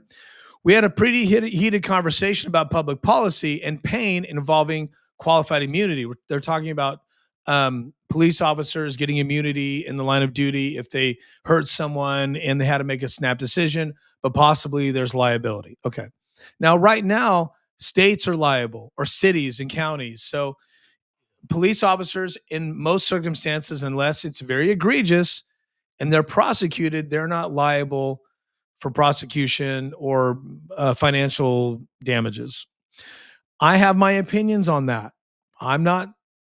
I will talk about that. I think it's a very interesting conversation. Either way, I'm not making a political judgment on it. I'm just saying this is what he was talking about. So she said, I served on the courts committee for a short period of time, a bill to remove qualified immunity for police officers, which protects police officers for personal liability in their line of duty and line of work. And he believed that they should not have qualified immunity. So right there, he's like, all cops should be vulnerable. That's very radical. No, and this is the AG guy. I think that's really important. The guy that's supposed to be the top cop, your job is to be the top cop and, support law enforcement, dude. So if his political stance is all cops should be vulnerable to lawsuits and jail and all these things, it makes it very hard for them to do their job, sure. But it's not like that's not the job. The job is to stand up for the police, right? You got to do your job, right? So whether you have a political feeling, it's like president. You have to do your job, right? You don't make decisions on politics. We all know they do, but I'm just saying hypothetically. So to me, that's just now the fact that he wants to be attorney general, that's just another disqualifier for me. And I'm not, I don't have anyone in my life that's in law enforcement where I'm trying to give you a subliminal message. I'm just saying this is how it works. If that's your job, you got to, the people that work underneath you, you got to look out for them. That's what a real boss does. Okay. So he was trying to convince me to agree with that, she said. And I said, no. Police officers have to make a split-second decision about whether or not to shoot a gun or protect themselves or protect others. And if they're having to think about it, this will strip my whole family. If they have to think about this will strip my whole family of everything and blah, blah, blah. So she goes on. You can read it. It's at virginiascope.com, but she tries to make herself look good. She doesn't remember what she said. I mean, she probably remembers the gist of it. And so he said, so to her thing is, okay, people believe people will get killed if officers are, second guessing themselves. He says, maybe if a few of them died, that they would move on, not shooting people, not killing people. Now, this is weird how they're writing this. So it leads me to believe that maybe this phone call she was recording, it just seems too on the nose with their verbiage. So maybe she was kind of leading him on and getting info. I don't know, but she's thank God that she is a rat. It's good to know these things. Okay, so anyway, so there's the story. You can read it. Yeah, so JJ Jones is just a bad guy. And there you go. So I'm doing a long stream on purpose because I wanted to get into some stuff. The J. Jones stuff is very dense. There's a lot to it. But my prediction is in a couple of days he's out. And we'll see. You know, he will be clearly somebody that people want to talk to rehab his image. I think that is obviously a key. That could probably happen. So there's that. So let's talk about Gavin's puppet show. Gavin Newsom, again, it's Democrats are getting manic on Manic Monday. So they got Manic Monday popping. There's a lot of panic with the Democrats because they just do dumb shit and they don't think it's going to come back to haunt them. Now, Gavin Newsom has a guy that worked for him. And his name is Izzy. I'm going to show you Izzy's account. And there's Izzy and another guy or gal, I'm sorry. And these two people, here's Izzy. Doesn't he look happy? So Izzy is one of Gavin Newsom's puppets. Gavin has a puppet shop where he has these little puppets do his little tweets, tweet his bullshit tweets and his lies and his propaganda. He created a propaganda account. This happened last year because he was getting, well, I want to say murdered and killed. It's kind of, I don't know. Maybe it's insensitive because we're dealing with people really trying to kill. So he was just getting hammered. Better way to put it. He was getting hammered on social media, especially on X. Some really good accounts getting hundreds of thousands of views on every post, killing him, man, about all the things he was doing, especially around the fires. So I think this is around the time of the fires. He created the Gavin Newsom press account so he could fight back. Now it's an official account of the governor, and the governor uses this account to fight back. Now this is the account that you've seen the recent Trump attacks on, right? You've seen the recent, copying Trump's all caps and the name calling and the nicknames and all these, the bombastic stuff, the wild, Trumpy kind of stuff. This is one of the guys, and I don't have the photo of the other person. I forget her name, but at this point, we'll just focus on Izzy because Izzy took it too far this weekend. He took it a step too far. He actually started to attack people who are in law enforcement. That they're in the AG of the administration, right? So Izzy and what's his last name? Izzy's. Let me see here. Let me get you the whole full name here. Izzy Gardon. Okay, so Izzy is they have a big ego. All right, they're tweeting away. They're saying a bunch of nasty shit. They're getting worldwide attention. It's getting Gavin on talk shows. So they're earning their money, right? And they're not trying to be accurate. They're not trying to be right. They're trying to be propaganda. Gavin Newsom hired propaganda people. Like, this is something that you do in a third world country when you're trying to poison the minds of the citizens. And why does Gavin Newsom need a propaganda account? Sorry, I just dropped my phone. Propaganda account? Because nobody believes this fucking guy and he lies all the time. And the stuff he lies about always comes back to haunt him.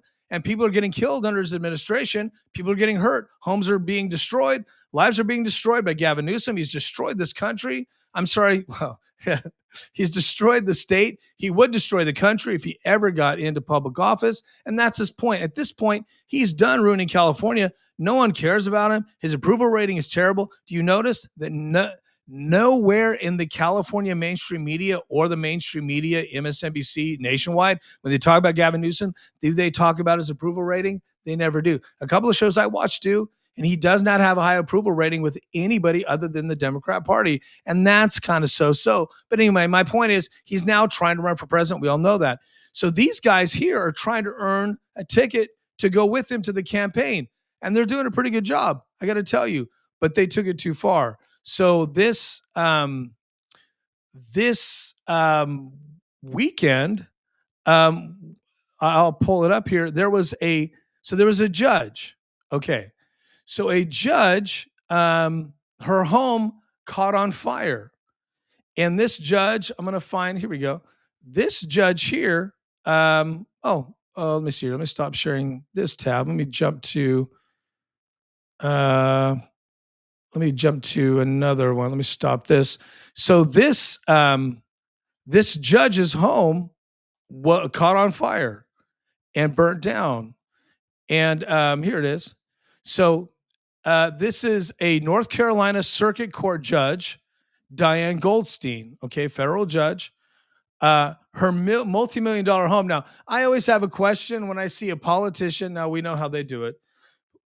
But when I see a judge or like a sheriff or someone top in law enforcement in a state having multiple millions of dollars and $1 million home, let's keep in mind that $1 million home, it takes a lot of money to run this home. So you have to have money coming in to keep your $1 million home. So unfortunately, I'm not passing judgment on her or anything. I'm just saying it's interesting to me that judges have all this money and power. Interesting to me. And then they think they can tell the president he can't do the Constitution. Interesting. So unfortunately, here's a clip of her home on fire.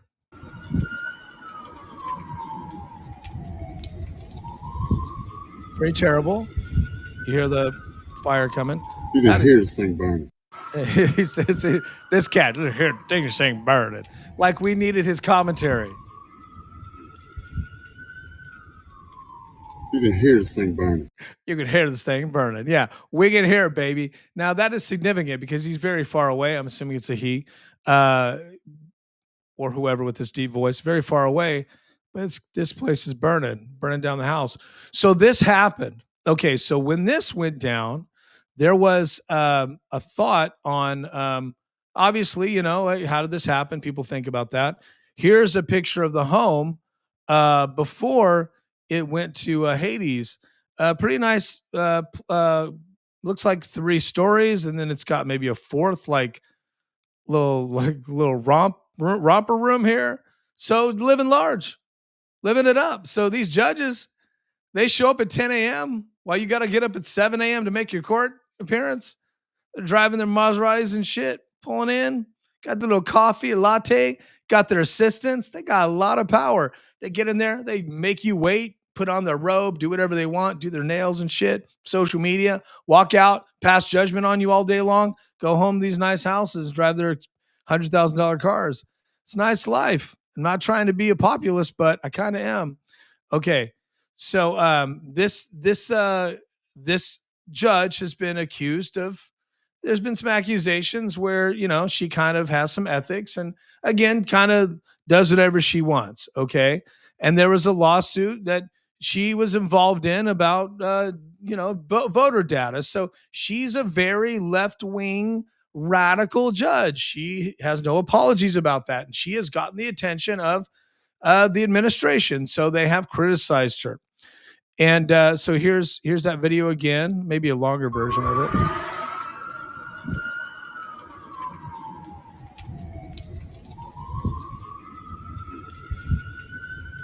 That is a shame. You can hear this thing burning. You can hear this thing burning. It's a little longer now. Yeah, that's terrible. So it's very terrible. And there's, if you need to see a picture of her, there's her picture. She looks she's got that unblinking eye thing. And then here's another, this is a local article. That sucker's gone. There was injured victims. So there was more than her home, obviously. So they're going to investigate it, right? Here's a picture from way up above. That is gone. I bet this guy, it looks like the guy taking the video was probably here. You can hear it burning. That guy is probably around here. So yeah, and she's kind of in a secluded, how do you get out there? Yeah, that's interesting to me. Where's the roads? Maybe it's kind of a vacation home. You got a boat out there. That's interesting. And she's out. It looks like she's really, let's look at that again. looks like kind of beach, almost beachy front property. Looks like there's other big homes out here. Okay, it's kind of, there's big homes everywhere. Okay. So this is Harmeet Dillon, if I'm saying that right. I apologize. Works for the AG, works for the Justice Department. Okay, this is someone in the Trump administration, very active on X and very active supporting the administration and critiques these judges. So she posted. So judge blocked a thing, and she posted in the past. She had posted, will not this Justice Department Civil Rights Department of Civil Rights will not stand for a state court judge's hasty nullification of our federal voting laws. Nothing wrong with this. I will allow nothing to stand in the way of our mandate to maintain clean voter rolls. One citizen, one vote. There's nothing wrong with that. That's normal. Okay, so then little Izzy posted this while the house was burning. He posted, a few weeks ago, one of Trump's top DOJ officials publicly targeted this judge. Really? Today, the judge's home's on fire. Okay. So little puppet Izzy just basically said right there that because of this official's political condemnation of the judge overstepping the judge's boundaries, the house got burned down. Either she arranged it or an arsonist did it because of what she posted.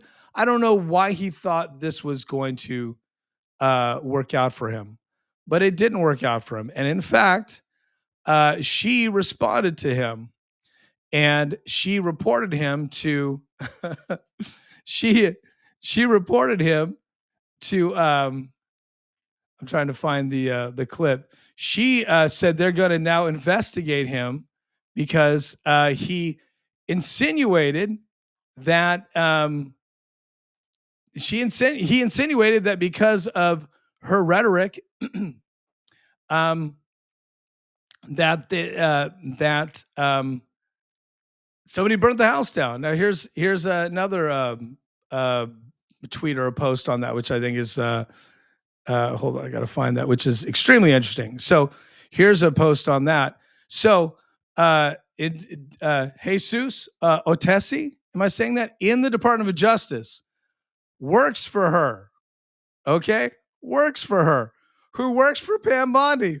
Who works for the president? Okay, we're a Kevin Bacon 6 degrees of separation here.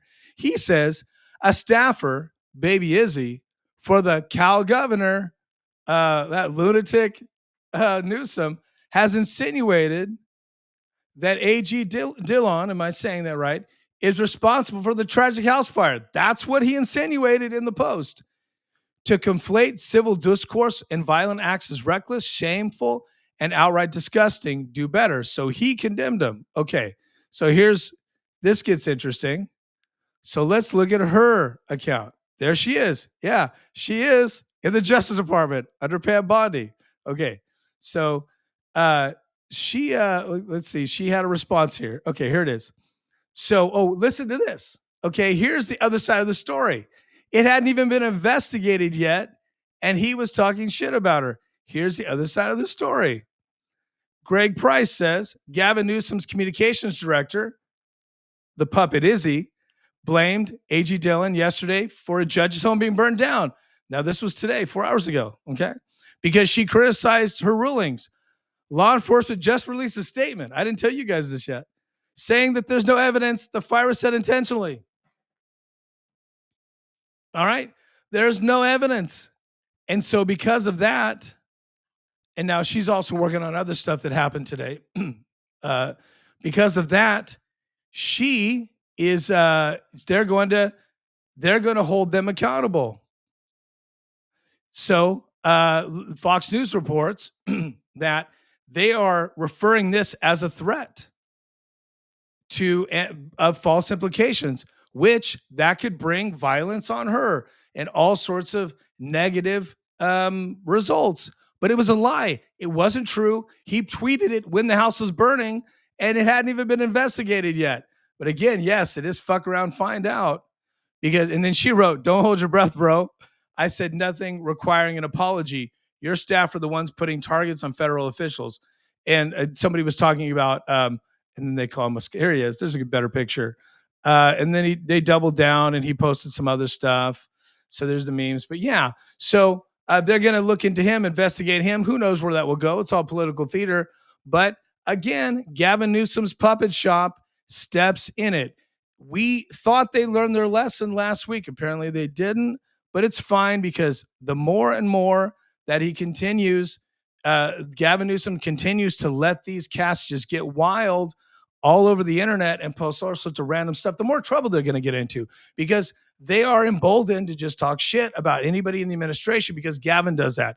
And Gavin is also using it for political theater so he can get a free ride to the White House. Not going to happen. Not going to happen. Thanks for watching, guys. This has been fun. Jason J. Daniels Show. This has been a long one, almost 2 hours. You know, I was going to talk about an Antifa clown show, but because it's running late, what time is it? Oh, man, it's late. I got to catch up on the football. I watched half of the game. I'm going to rewatch. Well, not rewatch, but I'm going to catch up on the other half of the game right now. So this has been one of my longest streams in history. Thanks, guys, for watching. I see the numbers. Thank you, guys. Thanks for watching. So there's your update, man. It's Maniac Monday for the Democrats. They're just losing all over. L's everywhere. They're losing.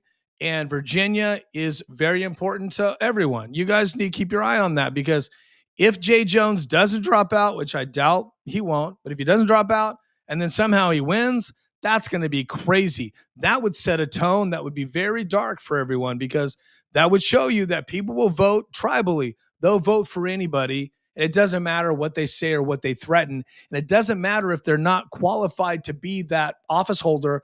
They're just going to install anyone that's going to do what their masters in the Democrat Party want them to do, because they're all emboldened to these masters that pay them huge financial benefits so that they can run. All this money comes from somewhere, right? And they have to say yes. They have to, when they're told jump, they have to say how high. Everybody needs campaign money. And it's very, very difficult to not be pulled into that game if you want to win and get into high office. It takes a strong person to be able to take the money, and a principled person to be able to say, I'm still going to take your money, but I got to do what's right. You have to trust me. That is a strong person. Or somebody like Trump and other independently wealthy candidates who have the money to say, screw you, I'm going to do what I think is right for the country, because I'm not bought. You can't buy and pay for me. I pay for my own way. But the way our system is set up, most of the time candidates have to collect tons and tons of money to make it. And that is a corrupting process. So keep your eyes on that. So anyway, thanks for watching. This has been a lot of fun. My name is Jason J. Daniel. I got a couple of calls to action I'd love to ask you to do. Please subscribe. Rumble is growing, and I'm really working on growing my Rumble views and my Rumble followers. So thank you. If you're watching on Rumble, thank you. If you're not, jump to Rumble. That would be cool. If you could follow me on Rumble, Jason J. Daniel, and that would be awesome. If you're following me on YouTube, I love that too. Thank you. Please, if you're watching on X, please like and share this video. If you like the video, it tells the algorithm that this is important. It's important to you, and it would be important to someone else. So please like and definitely share the video. Your comments are great. I get a lot of them. I have a lot of social media accounts. I have I'm pushing like 24,000, I think, altogether. I have a Facebook account for my show. It's like 2,000 followers. So you guys are really great. So thanks for supporting me. And then you can follow me anywhere: Snap, IG, Rumble, YouTube, of course. And I do sports on TikTok. I have a sports TikTok with almost 9,000 followers, and we talk sports, and that's fun. No politics on it, just sports. So I do politics on the podcast. We do sports on TikTok, and then the in-between stuff I do everywhere. You can follow me on IG and also Snap and X, of course. I love X. I'm all over X. please follow me on X, and I appreciate you so much. Again, thank you, Jason J. Daniels Show. I will be off for a couple of days. I'm going to take a vacation, and I could see myself back on Friday. We'll do a little Friday show, but I will be off for a few days. So that's why I wanted to do a longer version. Now, there's a possibility if we have some breaking news, I might jump on tomorrow quickly. We'll see. But I am officially going to be going on vacation tomorrow. So I'll keep you posted. Check out my X account. You'll have all the updates there. Thank you guys. God bless you. Go with God. Keep your head on a swivel if you're conservative. And, via con Dios, go with God and take care of your family, take care of your kids. And be a good human. God bless you guys. Take care. Thanks for watching. I appreciate you so much.